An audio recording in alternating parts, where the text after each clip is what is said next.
Imagine this. You're a German soldier trudging through the frozen ruins of Stalingrad. You've got your trusted Mauser rifle, heavy, precise, engineered with the cold efficiency Germany was known for. You turn a corner expecting silence, but suddenly a roar like a buzzsaw rips through the air.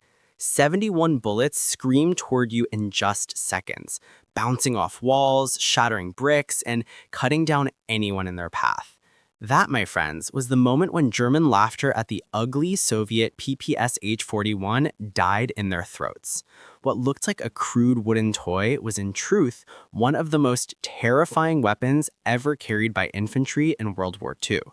But how did a gun mocked for its oversized drum magazine and rough design become the very symbol of Soviet power, feared by even the most hardened Wehrmacht soldiers? That's the story we're going to uncover today. The PPSh-41 was born not out of luxury or elegance, but out of desperation. In 1941, as Nazi Germany unleashed Operation Barbarossa and stormed into Soviet territory, the Red Army found itself reeling. They needed a weapon that was simple to produce, brutally effective in close combat, and cheap enough to roll out by the millions. Unlike the German MP-40, which required complex machining, the Soviets needed something that could be made in workshops with basic tools, something that farmers and factory workers could put together almost overnight. And so the PPSh-41 was introduced. Its design was rugged, its wooden stock unpolished, its drum magazine oversized and awkward. It was not a weapon of elegance, it was a weapon of necessity. Yet necessity in war often breeds innovation. Now, here's the twist. The very features that made German soldiers laugh at it on first sight were the ones that made it deadly in practice. The massive 71-round drum meant Soviet troops could unleash nearly a full minute of continuous fire before reloading. Its blistering rate of fire, nearly 1,000 rounds per minute, turned narrow city streets, dark forests, and cramped trenches into slaughterhouses. Imagine being pinned down while what sounds like a chainsaw tearing through metal screams closer and closer to you. That psychological impact alone was often enough to shatter enemy morale before a single bullet even struck. Tell me honestly, if you were in that situation, would you be laughing or praying? This wasn't just a gun, it was a symbol. The PPSh-41 represented the Soviet philosophy of war: overwhelming numbers, relentless assault, and the raw willpower to grind down the enemy. Each factory turned out thousands, and before long, entire Red Army units marched into battle with little more than a helmet, a uniform, and a PPSh slung over their shoulder. For the Germans, who had expected to win the Eastern Front with speed and precision, this weapon became an unshakable reminder that the war was not going to be quick or easy. But the story doesn't end there. The PPSh was not just a technical success, it was a psychological weapon, and soon even the Germans themselves began to recognize its power in a way that might surprise you. So how did the PPSh-41 turn from a laughingstock to the weapon that German soldiers started stealing and using against their own ranks? Well, that's where things get even more fascinating. Picture this. It's the dead of winter, 1942, and the streets of Stalingrad are nothing but shattered brick, twisted steel, and frozen corpses. In this hellish landscape, the PPSh-41 became more than just a weapon. It became the Red Army's lifeline. German soldiers, armed with bolt-action Mausers or MP-40s, suddenly found themselves outgunned, outpaced, and outlasted. The PPSh spat bullets so fast, it sounded less like gunfire and more like a locomotive roaring through the city, unstoppable and unrelenting. And when 71 rounds could be unleashed in a single drum, close-quarters combat was no longer about who fired first, it was about who had the firestorm on their side. Think about it. While German troops were fumbling to reload after firing a handful of precise rounds, Soviet soldiers were still spraying relentless streams of lead. It wasn't pretty, it wasn't elegant, but it worked brutally. And here's the kicker. German troops began to fear the very sound of the PPSh. Veterans later recalled that the shrill ripping noise was enough to send entire squads diving for cover before they even saw a Soviet soldier. Now ask yourself, In war, is it worse to fight an enemy's weapon or to fight the fear it creates in your own mind? The Soviets knew this, and they leaned into it. Units were often equipped almost entirely with PPSh-41s, turning city blocks into what some German officers called meat grinders. And here's where it gets ironic. The weapon the Germans once mocked became so effective that they started using it themselves. Captured PPSh-41s were quickly modified to fire German 9mm ammunition, and soon, Wehrmacht troops were carrying them into battle. Imagine that. The most disciplined army in Europe relying on the so-called clumsy peasant's gun to survive. A twist of fate or a bitter confession of respect? You decide. But the PPSh wasn't just about firepower.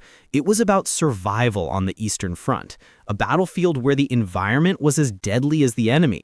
Soldiers often said the weapon almost felt alive. It froze in the bitter cold, jammed if not handled properly, and demanded constant care. Yet, when treated right, it rewarded its user with unmatched dominance in close quarters.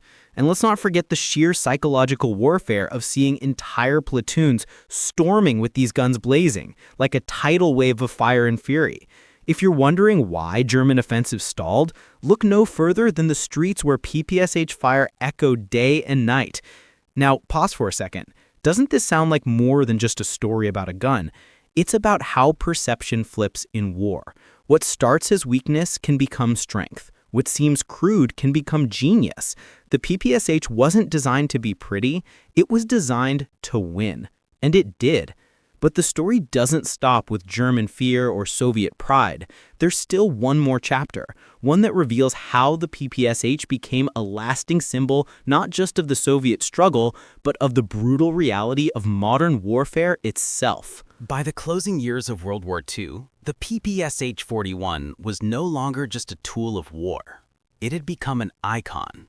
Soviet propaganda posters often showed Red Army soldiers charging with PPShs held high, a blazing symbol of defiance and resilience. For the men who carried it, the weapon wasn't simply steel and wood. It was the difference between life and death, despair and survival. For the Germans, it was the grim reminder that no matter how disciplined, how technologically advanced, or how strategically brilliant they were, the Red Army had a weapon that could turn sheer numbers into overwhelming firepower. And here's the chilling truth. Weapons don't just kill the body, they shape the mind. The PPSh-41 drilled fear into German troops before a shot was even fired. It screamed a message louder than words. The Soviets are coming, and they will not stop. But let's step back for a moment. Isn't it fascinating how something so unrefined, mocked at first glance, could become one of the most feared weapons of the entire war? It's a reminder, both on the battlefield and in life, that what others dismiss can sometimes be your greatest strength. The PPSh-41 proved that success doesn't always come from elegance or perfection. Sometimes it comes from resilience, adaptability, and sheer determination. That's not just military history, that's a life lesson. How many times have we laughed at something before realizing later it had the power to change everything? And yet, the PPSh story doesn't end in 1945. After the war, it spread across the globe. In Korea, in Vietnam, in countless other conflicts, where its rugged design and overwhelming firepower once again tipped the balance. Even today, historians, collectors, and soldiers alike still talk about it with a mix of awe and fear. Think about that. A gun designed in desperation became a legend of endurance. From the ruins of Stalingrad to jungles half a world away, the PPSh wasn't just a weapon of war, it was a weapon of history. Now, as we close this story, I want you to imagine the echo of those 71 rounds ripping through the frozen silence of the Eastern Front. Imagine the fear in the hearts of German soldiers, the determination in the eyes of Soviet troops, and the way a single invention changed the course of countless battles. That is the power of the PPSh-41, a crude masterpiece that turned fear into firepower and firepower into legend. But here's the cliffhanger I'll leave you with. If one simple, rugged weapon could change the psychology of warfare in World War II, what other weapons, forgotten, overlooked, underestimated, have shaped history in ways we barely understand? That's a story for another video, and trust me, you won't want to miss it. If you enjoyed this deep dive into the weapon German soldiers feared most, make sure you subscribe so you don't miss next week's episode where we'll explore another iconic weapon of World War II.